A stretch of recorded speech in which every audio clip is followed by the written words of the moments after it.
माननीय कार्याध्यक्ष परागजी महाजन, माझे सहकारी गावडे सर, भीमानगर परिवाराचे सर्व शिक्षक आणि विद्यार्थी, आज 2 पिढ्या इकडे 75वा वाढदिवस साजरा करतात.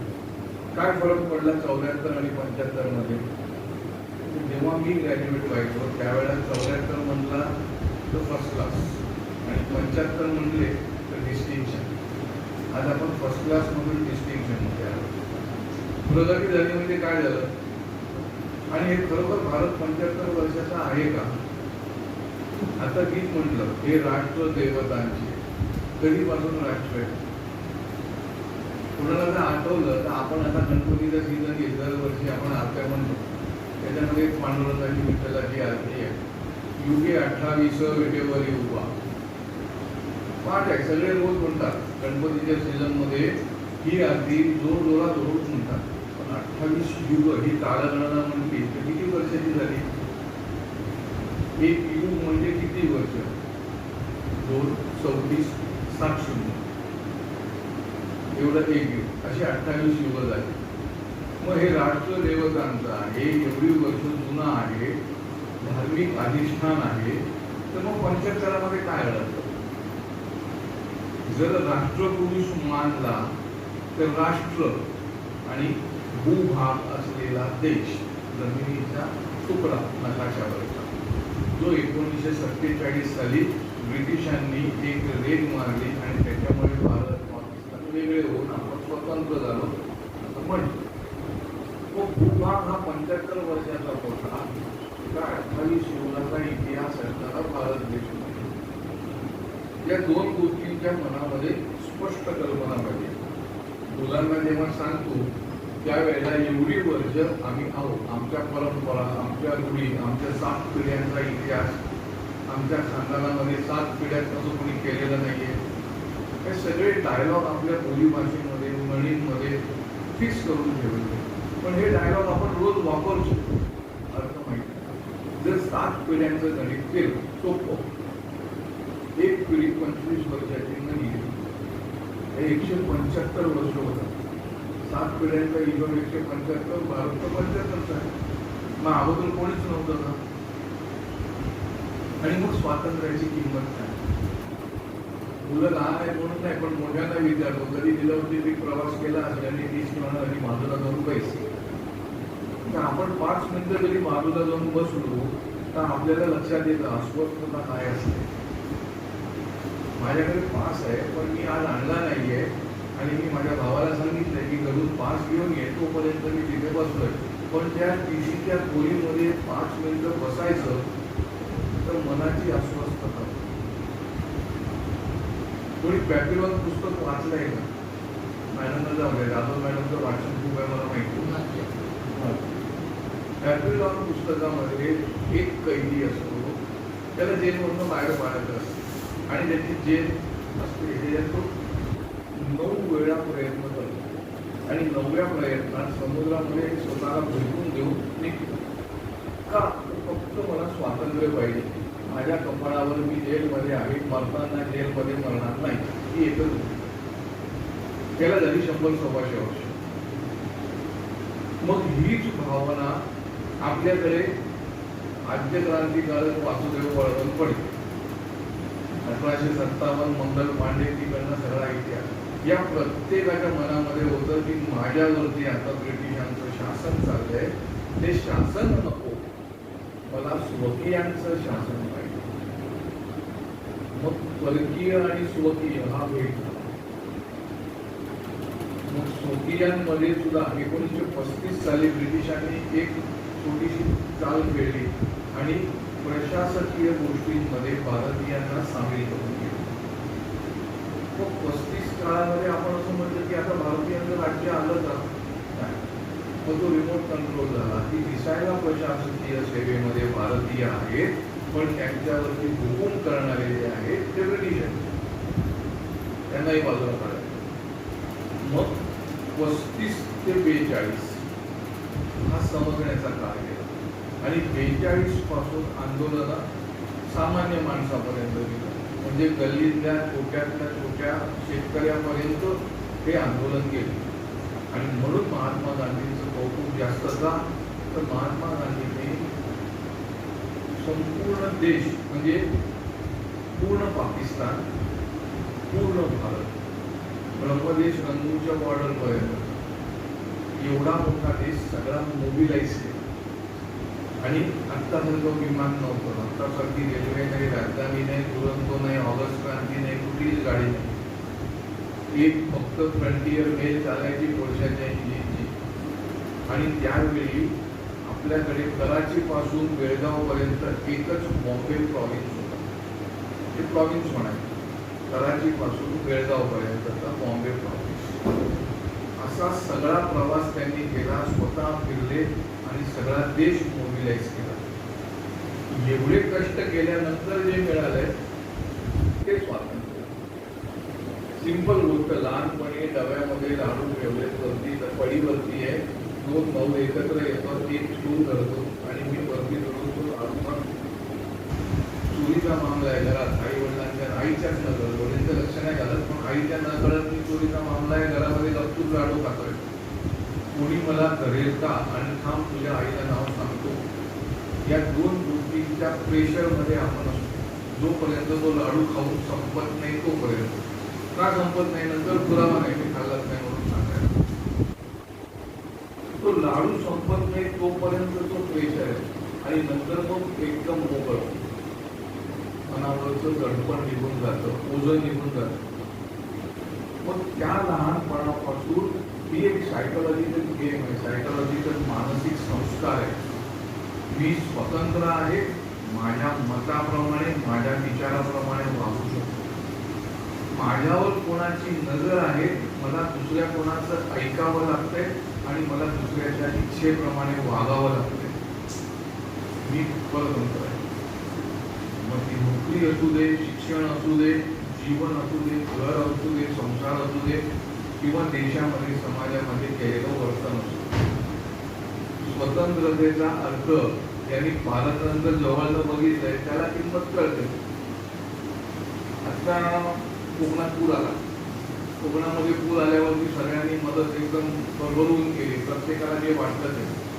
पण मुंबईतले बरेच शहाणे लोक असे होते की ज्यांनी घरात नको असलेले वापरलेले जुने कपडे सुद्धा त्या आठवड्याकडे घातले ढकलून दिले.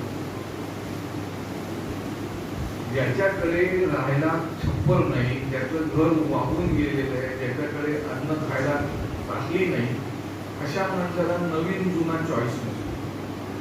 पण समजा तेच गाठोडं परत मुंबईमध्ये आलं तर आपण ते गाठोडं उडून कपडे वापरू का? आपल्या कपाटामध्ये 10 जोडी कपडे पडलेले असतात, त्याच्यामध्ये हा 11वा कोणी वापरलेला दिला तर आपल्या कपाळावर आठ्या येतात. मला काय भीक लागली आहे का, इथून मनातल्या मनात संवाद सुरू होतो आणि तो शेवट नको त्या ठिकाणी. लोकांचं मिंध होणं, ज्याच्याकडे अभाव आहे, त्याला गरज आहे, तो मिळेल ते घेतो. पण ज्याच्याकडे आहे तो लोकांचा मिंदा होणार नाही, तो चॉईस असल्यामुळे ढकलून देतो. आणि 28 युगाची सायकल जेव्हा आपण पुन्हा पुन्हा पुन्हा पुन्हा बघतो, त्यावेळेला प्रत्येक युगामध्ये एक परशुराम निघालाय, त्याने तुलसी दिली, तरी म्हणली की नाही आरती सगळे म्हणजे जय विठ्ठल बरोबर दशावताराची आरती आहे. मग प्रत्येक वेळेला एकदा महात्मा रावण म्हणून केलं, मग कृष्णाने केलं, मग परशुरामाचं अगोदर झालं.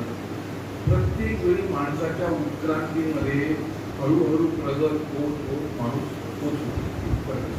प्रत्येकाचं ध्येय काय होतं? ध्येय होतं मला जगामध्ये अतिशय सुंदर सर्वश्रेष्ठ अशी जीवन पद्धती आहे ती जगायची. आपल्या धर्मामध्ये, हिंदू धर्मामध्ये सर्वात सुंदर गोष्ट काय असेल तर तुमचे मार्ग तुम्ही जोडा, तुम्ही तुमचा देव बघून घ्या. जास्तीत जास्त राहणारा आई आता आई म्हणायची भोग तुझ्या कर्माची फळ म्हणून सोडून दे. तुम्ही हेच जर अशा प्रकारे आपल्याकडे नाही, आपण आपली कर्म करतो, आपली फळं भोगतो. हे डायलॉग लहानपणापासून ऐकलेले असतात, मग मोठं झाल्यावर त्याची जाणीव होते. जर मी वाईट केलं तर जे पेराल ते उगवेल या म्हणीच आहे. मग जे पेरलं ते मिळतं. आपल्या पूर्वजांनी पेरलं. 1920 साली काँग्रेसमध्ये गांधीजीचा उदय झाला आणि टिळकांचा अस्त झाला. लोकमान्य बाळ गंगाधर टिळक. त्याच्या अगोदर 1915 साली प्लेग आणि त्या गोष्टी आल्या. त्याच्यामुळे टिळकांनी केसरीमधनं भरपूर लेख लिहिले आणि तिकडनं छापेकर वरती आले, मोटिवेट झाले आणि सगळ्यांचा वध केला. ही सायकल लक्षात घ्या की एखादी अडचण आली तर ज्येष्ठ माणूस असतो, पोटतिडकीने माहिती सांगतो, तरुण माणसामध्ये रक्त संचारतं, ते सळसळतं रक्त येतं, काहीतरी ऍक्शन करतं. जी ऍक्शन किंवा ज्या गोष्टीचा हेतू समाजाला उपयुक्त असेल त्या गोष्टीने समाजाचं भलं होतं, त्याची फळं निश्चित चांगली मिळतात.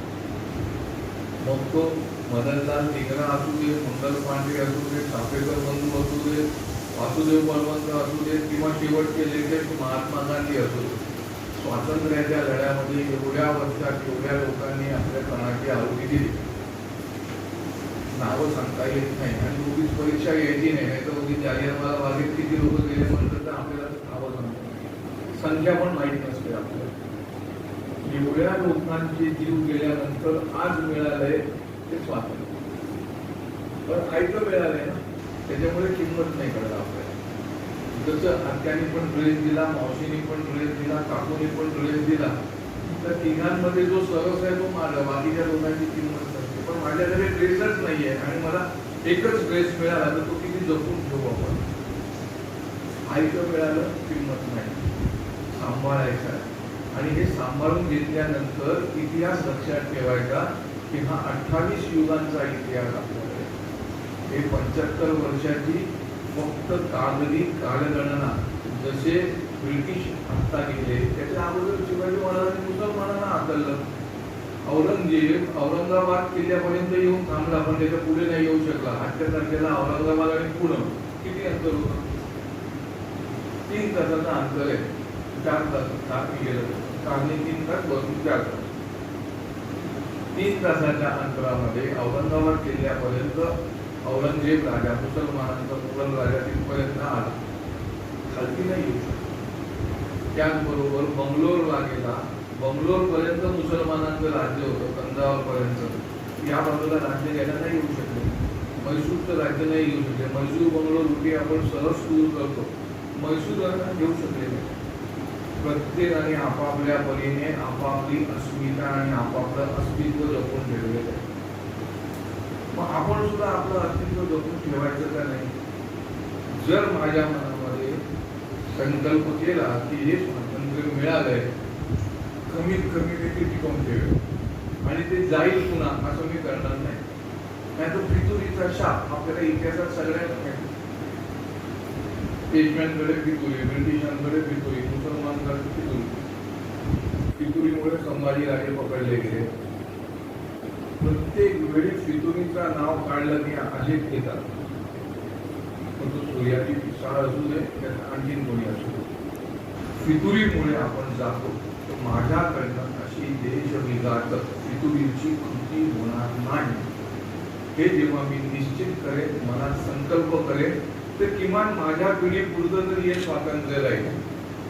पुढच्या पिढीला स्वातंत्र्य द्यायचं तर मी फक्त सांगत नाही.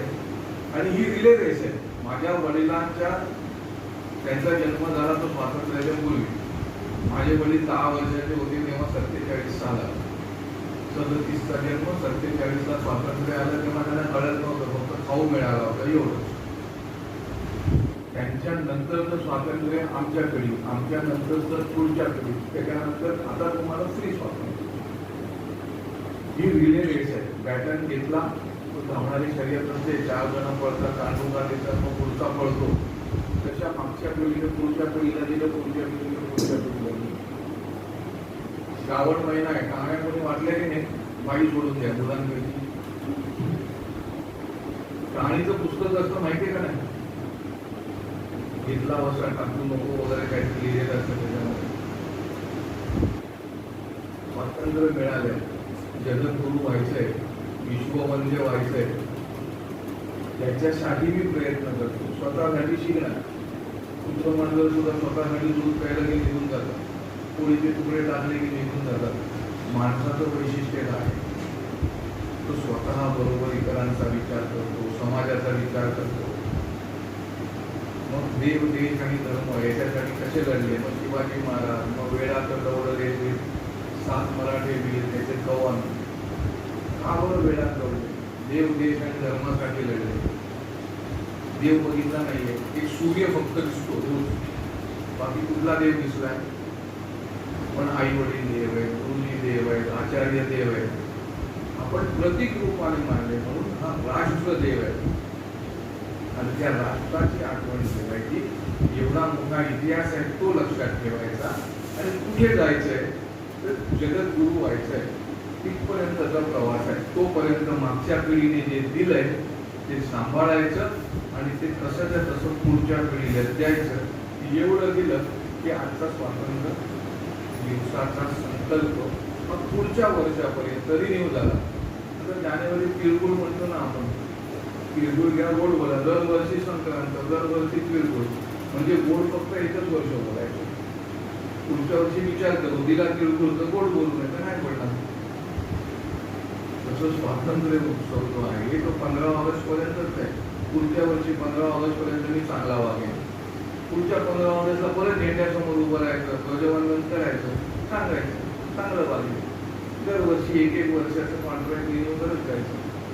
आपोआप आपली पिढी पण तयार होते, आपल्या मागची पिढी पण तयार होते. तर हाच संकल्प आपण सगळ्यांनी घेऊन आत्तापुरतं मी माझ्या वाणीला विराम देतो. धन्यवाद.